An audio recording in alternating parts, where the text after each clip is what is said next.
after a long day at work, expecting the usual scene, Elena lounging on the couch or in the kitchen, scrolling through her phone. So that I found her in the bedroom, her suitcase half-packed, clothes scattered across the bed in a careless display. "Going somewhere?" I asked, my voice betraying the unease growing inside me. She didn't even look up, her fingers casually tracing the silk of some laundry I hadn't seen her wear in months. "I'm going to spend the week with Daniel," she said, as if she were telling me she was heading out for groceries. The words hit me like a punch to the gut. My breath caught in my throat, and for a moment I thought I hadn't heard her right. "Daniel?" I repeated, my mind racing. "Elena, what are you talking about?" Now she looked up, finally meeting my gaze with a smile that wasn't at all apologetic. "Oh, come on, Ola, you knew this was coming. I need a break, some fun, and Daniel, well, he's perfect for that." She shrugged, like it was the most normal thing in the world. I stood there, frozen in place, my pulse pounding in my ears. Fun? Was she serious? I had imagined this moment playing out in nightmares, but hearing it from her lips, so casually, made my blood boil.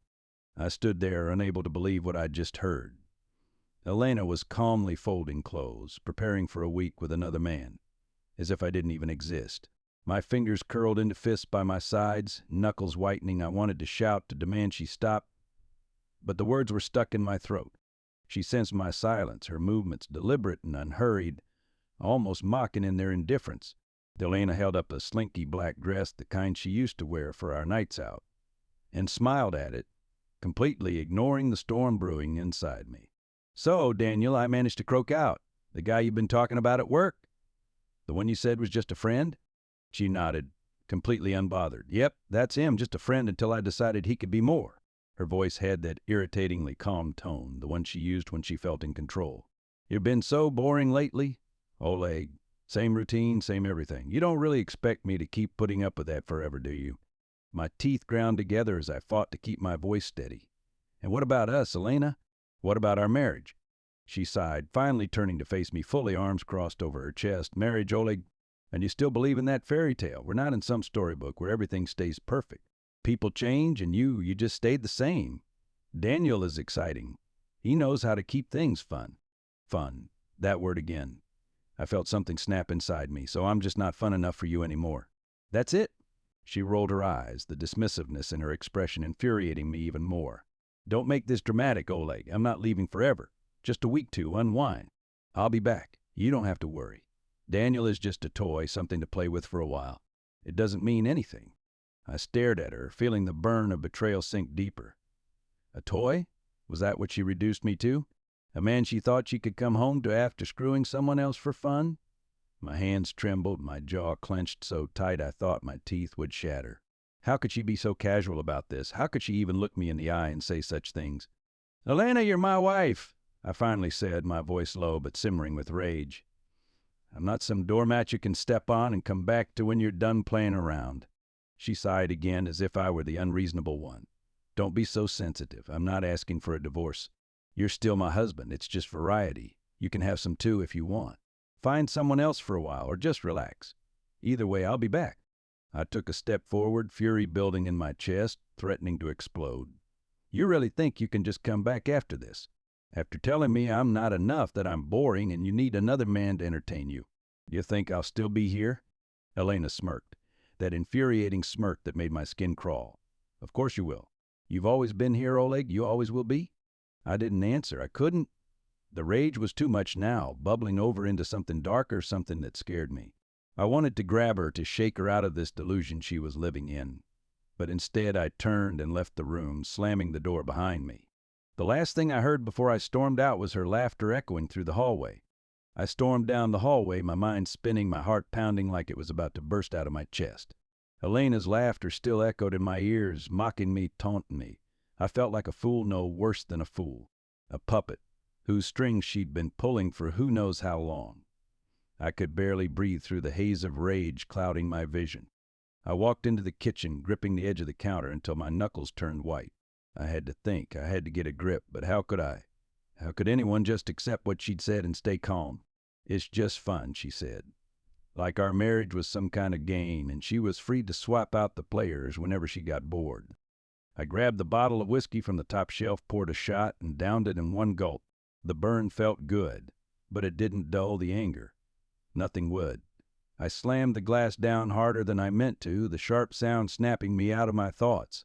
I couldn't stay in here, not with her in the next room, casually packing her things for her little vacation with Daniel, the toy. Toy, the word twisted my gut. She had reduced this guy to a plaything, sure, but what about me?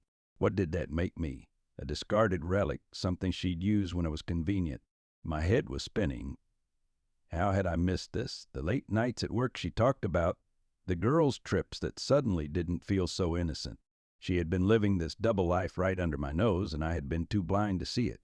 I paced the kitchen trying to clear my head, but every thought led back to the same place, betrayal. She wasn't even ashamed of it. That's what burned the most. Elena wasn't sneaking around, wasn't afraid of getting caught. She didn't care. She felt untouchable, like nothing could happen to her, no matter what she did. I glanced at my phone on the counter. For a split second, I thought about calling someone, a friend maybe. But who would I tell? Who could understand this kind of humiliation? I couldn't bear the thought of explaining how my wife was packing a bag to leave me for another man, not forever, but just for a week of fun. No, that wasn't something I could say out loud. Instead, I picked up my phone and scrolled through old messages. There she was, sending me smiley faces and kisses just a week ago, as if everything was normal. The hypocrisy made me sick. I clicked on her name, hovering over the call button, but my thumb froze. What was the point? She was in the other room, ready to go live her fantasy, while I was left drowning in this nightmare. I turned off the phone and tossed it onto the table. My thoughts were spiraling, getting darker, and I knew I couldn't stay in the house much longer. The walls were closing in. I needed to breathe, needed space to think about what the hell I was going to do. One thing was certain, though, I wasn't going to be here when she came back from her little vacation. She had made her choice. Now it was time to make mine. Without looking back, I grabbed my jacket and stormed out of the house, slamming the door behind me. The cold air hit me like a slap in the face, but it wasn't enough to calm the rage burning inside. I didn't know where I was going. I just walked. The cool evening air barely registered as I strode through the quiet streets, the rage inside me building with every step. My thoughts kept circling back to the moment Elena had said it so casually she was going to be with Daniel for a week. Like it was nothing, like I was nothing. The bitterness in my chest grew, mixing with the anger until it was a toxic brew of emotions I couldn't control. I ended up in the park a few blocks from our house where we used to come on weekends back when things were good. Back when I thought Elena loved me the way I loved her. I sat on a bench staring at the empty playground, my fists clenched on my knees. It felt surreal. How had my life turned into this mess? How had I let it get this far without seeing what was happening? The more I thought about it, the more the little things began to make sense. The coldness that had crept into our conversations. The distant look in her eyes when we sat together at night. How she always seemed distracted, her phone glued to her hand, texting who I thought were friends, but now I knew better. She had been hiding this for so long, and I had been too trusting, too naive to notice. The word revenge kept creeping into my mind, and every time it did, I felt a flicker of satisfaction. She thought she could just walk all over me, treat me like some backup plan while she went off to play with Daniel. But she was wrong. I wasn't going to sit around and let this happen. I wasn't going to be her fool. I thought about confronting Daniel. Imagine storming into his place demanding he explain himself. But then I realized that would be giving him and Elena exactly what they wanted me, playing the angry, wounded husband while they laughed behind my back. No, that wasn't the way. My revenge had to be smarter, more calculated. I had to hit her where it hurt, make her regret ever thinking she could do this to me. Suddenly my phone buzzed in my pocket. I pulled it out and saw Elena's name flash on the screen. My jaw tightened as I stared at it. For a moment I considered ignoring it, but then I thought better of it. I wanted to hear what she had to say, wanted to see if she had the nerve to lie to me again after everything. I answered but said nothing. On the other end, Elena's voice was calm, as if she hadn't just shattered our marriage with a few careless words. "Oleg," she said, "I'm almost done packing. Just wanted to let you know that I'll be leaving in an hour. I'll text you when I get to the hotel so you don't worry." The hotel. The place where she was going to meet him. She really had no shame. I stayed silent, my mind racing, trying to decide what my next move was. "Oleg," she asked, her tone a little less sure now, probably wondering why I wasn't responding. I took a deep breath, feeling the anger boiling over. "Don't bother texting me, Elena," I said through gritted teeth. "I won't be here when you get back." There was silence on the other end, and I could almost hear her calculating, trying to figure out if I was serious. I didn't wait for her to speak again. I hung up, stuffing the phone back in my pocket as I stood up from the bench. My heart was pounding, but for the first time in hours, I felt like I had control. She could go off and have her week of fun, but I wasn't going to be the man waiting when she returned. The street lights flickered on as I left the park, their dim glow doing little to pierce the darkness settling over the city. I walked aimlessly, my mind racing, replaying every detail of the last few hours. Elena's voice still echoed in my head, casual and dismissive, as if she hadn't just destroyed everything we'd built. How could she be so cold, so calculated? The woman I married, the one who used to look at me with love and affection, was gone. In her place was a stranger who saw our marriage as nothing more than a convenient arrangement, something she could step out of whenever she wanted, only to return when she was done. I knew I couldn't go back home. Not yet, not while she was still there packing for her week with Daniel. My stomach churned at the thought of him, this man I didn't know, who was now the object of her attention, her fun. But part of me wanted to drive over to his place, kick in the door, and confront him face to face. But what would that solve? Elena didn't care. She had made her choice, and storming into his life would only make me look desperate, pathetic. No, I needed to play this smarter. My phone buzzed again. I pulled it out, half expecting another message from Elena, but it wasn't her. It was a notification from our joint bank account. A transfer. I clicked on it, my blood boiling as I read the details. She had just moved $5,000 into her personal account. I should have known. She was planning for this, preparing to be gone, at least for the week, or maybe longer. I felt my fists clench around the phone. This wasn't just some impulsive decision. She had planned this out carefully, methodically. While I'd been at work, trying to keep our life together, she had been arranging her escape. Every second of this betrayal was deliberate, and the realization hit me like a punch to the gut. This wasn't an affair that just happened. She was leaving me piece by piece, while pretending everything was fine. A surge of anger pulsed through me. I wasn't going to let her get away with this. She thought she could have her fun with Daniel and come back to a life that would still be waiting for her. She was wrong. I wasn't going to be the safety net she could fall back on. I wasn't going to let her waltz back in after treating me like some forgotten piece of furniture. My thoughts kept spiraling, rage and hurt blending together in a dangerous mix. I needed to do something, needed to take action. But what? How could I hit her where it hurt? How could I make her feel even a fraction of the betrayal she'd made me feel? That's when the idea hit me. Our house. It wasn't just hers, it was mine too. Everything we'd built together was tied to that house, that place we called home. And if she thought she could leave me and come back whenever she felt like it, she had another thing coming.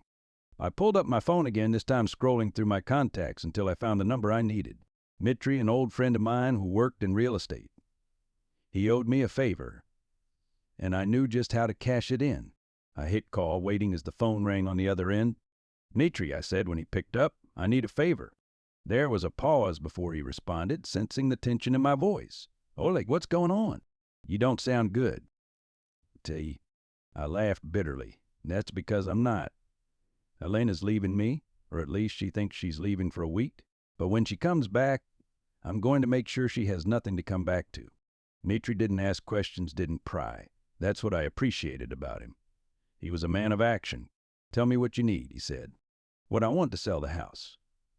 Fast, I don't care what it takes. I just need it done before she comes back. I don't want her to have a home to return." Mitri was silent for a moment, then he let out a low whistle. "You're serious about this?" "Dead serious." "All right," he said, his voice firm. "Consider it done. I'll make some calls, get things moving. But are you sure about this? You're really going to sell the house?" I didn't hesitate. "Yes, she wants a life without me. She can have it. But it won't include this house. Make it happen." When I hung up the phone, a strange calm settled over me. The decision was made. This wasn't just about taking back control. It was about taking something from her, something she didn't expect. Let her enjoy her week with Daniel. When she came back, her entire world would be turned upside down. The week passed in a blur. Days melted into each other, but my mind stayed sharp, focused on one thing, making sure Elena's betrayal didn't go unpunished. I stayed out of the house most of the time, sleeping at a motel on the edge of town, a cheap place where I could blend into the background. I didn't want to see her. The thought of her with Daniel, laughing, touching him, living out her fantasy while I sat there like some fool, it twisted a knife in my gut every time it crossed my mind. But I kept my distance, steeling myself for what was coming next. Dmitri had been working faster than I expected. Within days, he had a buyer lined up. Some rich guy looking to invest in a new property. He didn't care about the details, and I wasn't in the mood to explain. All I cared about was getting the paperwork done and dusted before Elena stepped foot back into that house. On the 7th day, Dmitri called me. "It's done, Oleg. The house is sold. You'll have the money in your account by tomorrow morning." A wave of satisfaction rolled over me. Good. How soon can the new owner move in? End of the week tops. He's in a hurry. I figured that's what you'd want. Perfect. I hung up the phone, staring out the window of the motel with the dull gray sky. It was almost time. She'd be back tonight. And when she walked through that door expecting everything to be the same, expecting me to just be there waiting like the faithful husband she took for granted she'd get the shock of her life. I drove to the house that evening, parking down the street where she wouldn't see my car. The lights were off, the place dark and empty. It didn't feel like home anymore. Not after everything that had happened. I stood outside for a long time, breathing in the cool night air, trying to calm the storm brewing inside me. I was angry, yes, but it wasn't the blind, hot rage I'd felt before. This was different, cold, calculated. The kind of anger that makes you see things clearly, that sharpens every thought, every plan. I let myself inside, the familiar creak of the front door echoing through the silent house. I'd already packed my things during the week quietly, methodically. There wasn't much left of mine in the house. I hadn't told Elena anything, hadn't even answered her texts. She probably thought I was sulking, waiting for her to come back so we could talk things over, like she'd said before she left. The thought of her smug smile, thinking she had me wrapped around her finger, made my blood boil. I sat in the living room waiting. The clock ticked on the wall, every minute dragging out longer than the last. But I was patient. I knew she'd show up soon, and when she did, I would be ready. The headlights flashed through the window as her car pulled up. I stayed seated, my heart pounding in my chest, but my expression cold and unreadable. The front door opened, and there she was, rolling her suitcase in behind her like she was returning from a business trip. She didn't even glance in my direction at first, just went about her business, hanging her jacket on the hook, kicking off her shoes by the door. It wasn't until she turned around and saw me sitting there that her smile faltered. "Oleg," she said, feigning surprise. "You're here." She paused, her eyes narrowing as she tried to read my face. "I didn't think you'd be home." "I'm sure you didn't," I replied coldly, my voice steady. "You were probably hoping I'd be long gone by the time you got back." She forced a laugh, stepping forward. "Oh, come on, Oleg, don't be like that. I told you it was just a week. We can talk now that I'm back, figure things out." I stood up, my hands clenched at my sides. "There's nothing to figure out, Elena. You made your choice." Her smile faded completely, replaced by a flicker of annoyance. "Stop being so dramatic. You know I'm not leaving you," Daniel was. "He's just a distraction, Oleg. A little fun, like I said." "Fun," I repeated, the word tasting bitter in my mouth. "Is that what you call it? Fun to leave your husband, to go off with another man while I'm here picking up the pieces. You think you can just walk back into this house and act like nothing happened?" She sighed, clearly tired of the conversation already. "Yes, I do, 'cause it's not a big deal. You're blowing this way out of proportion. I'm back now. That's what matters." I took a step toward her, and for the first time I saw a flicker of uncertainty in her eyes. "No, Lena, what matters is that this is over. I've already packed my things, and this house, it's not yours anymore." Her eyes widened. "What are you talking about?" "Sold it." Her face went pale. You sold the house? Without telling me?" I nodded, my expression cold and unforgiving. "Yes, it's not yours anymore, and neither am I." For the first time, she was speechless, her eyes darting around the room as if trying to make sense of what was happening. She opened her mouth to speak, but I didn't wait to hear what she had to say. I walked past her, my heart pounding in my chest, and left the house for the last time. I didn't look back. The cold air hit me as I stepped outside, the chill a stark contrast to the warmth of the house I'd just left behind. But I welcomed it. It cleared my head, sharpening my focus as I walked toward my car. My footsteps were heavy, but my heart felt lighter than it had in days. The weight of betrayal, of Elena's lies and manipulation, had been lifted. I had done what I needed to do. There was no turning back now. The driveway stretched out in front of me, and I noticed Elena hadn't followed me. I wondered if she was still standing there, stunned, trying to wrap her mind around the fact that her world had just crumbled in front of her. The house was gone. I was gone. Her safety net, the thing she thought she could fall back on after her week of fun with Daniel, had vanished. and I hoped that realization was hitting her hard. When I reached my car, I paused, gripping the handle for a moment. There was a finality to this, a sense that everything I'd once known was now part of the past. The life we'd built together, the memories, the plans for the future, none of it mattered anymore. It was all shattered, scattered in the wake of her betrayal. But strangely, I didn't feel sad. There was no sorrow or grief, just a cold, calm satisfaction. She had made her choices, and now she would live with the consequences. I opened the door and slid into the driver's seat, the leather cold against my back. I took a deep breath, staring out at the house one last time. This was the place where I thought we'd grow old together, where we'd make more memories. But those dreams had been an illusion, just like our marriage. Elena had killed them the moment she decided I wasn't enough for her anymore. My phone buzzed in my pocket, jolting me out of my thoughts. I knew without looking that it was her. She must have finally gathered herself enough to reach out, to try to salvage what she could. Maybe she was ready to beg now, to plead with me to stay, to tell me she was sorry and that we could fix this. But I wasn't interested in hearing any of it. I'd heard enough of her lies to last a lifetime. I didn't answer the call. Instead, I turned the key in the ignition, the car rumbling to life beneath me. I wasn't sure where I was going. All I knew was that I needed to drive, to get as far away from this place as I could. I pulled out of the driveway, leaving behind the house, the memories, and Elena standing alone in the ruins of her own making. The city streets blurred past as I drove, my mind wandering back to the moment I'd made the decision to sell the house. It had felt like the only way to take control, to reclaim something after Elena had ripped everything else away from me. But now that it was done, I wondered what came next. What was left for me? I didn't have the answer, but I knew one thing for sure: I wasn't going to be that man anymore. So the man who let his wife walk all over him, who sat back while she took everything from him. No, I had changed. That part of me, the part that had believed in us, that had wanted to fight for our marriage, it was dead. I wasn't going to be anyone's backup plan again. My phone buzzed again, and this time I glanced down at the screen. It was a text from Elena. I could imagine her fingers shaking as she typed, desperate to find the right words that might undo what had been done. The message popped up in full. "Oleg, we need to talk. I didn't mean for it to go this far. I never wanted to lose you. Please, let's fix this. Come back, we can work through it." I laughed.